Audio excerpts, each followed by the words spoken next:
Do you think slavery is still a problem today? Yes. Yes. Yes. Yes.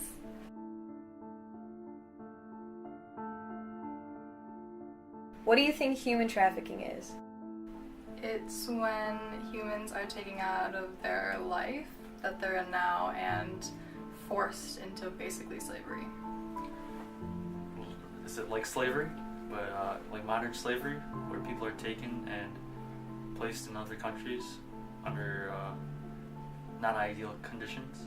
When someone is taken out of their life and sold into like sex slavery and stuff like that. It's like when humans are like traded or like sold into slavery, like forced labor, or for like sex reasons. Trafficking is the trading of people so that they can perform services for the buyer.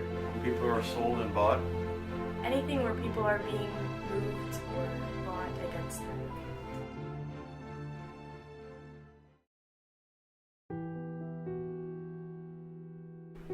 I felt invisible, dispensable, and alone. Many days I worked 15 hours straight. It was hard emotionally and confusing. Natalicia Tracia was a young Brazilian girl that worked for two doctors as a nanny. They invited her to travel to Boston to take care of their daughter, and she accepted this invitation. Her family and friends encouraged her to go, but little did they know that Natalicia would become a survivor of human labor trafficking. She had been nervous about traveling to a new country because of learning a new language, but the family reassured her and comforted her, so she felt safe. But things started to go wrong from the beginning. In addition to taking care of their child, she also did simple stuff. However, she was not allowed to call home because it was too expensive. Every day, she woke up at 6 a.m. She had to cook for the family and serve the family. She also had to clean all day and make the house spotless. In addition, she had to take care of the children all day, every day.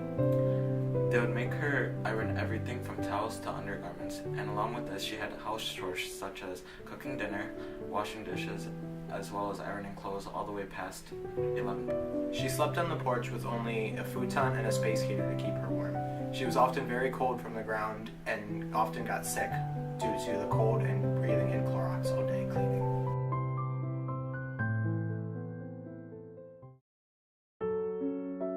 Raped 43,200 times in 4 years. In Mexico, a girl named Carla, at the age of 12, met a man a few years older than her. He was sweet and very affectionate. They connected through their shared childhood abuse. They exchanged phone numbers, and she was very excited when he called her a week later. He asked her if she wanted to go on a short trip to a nearby town. He impressed her by pulling up in a fancy red car.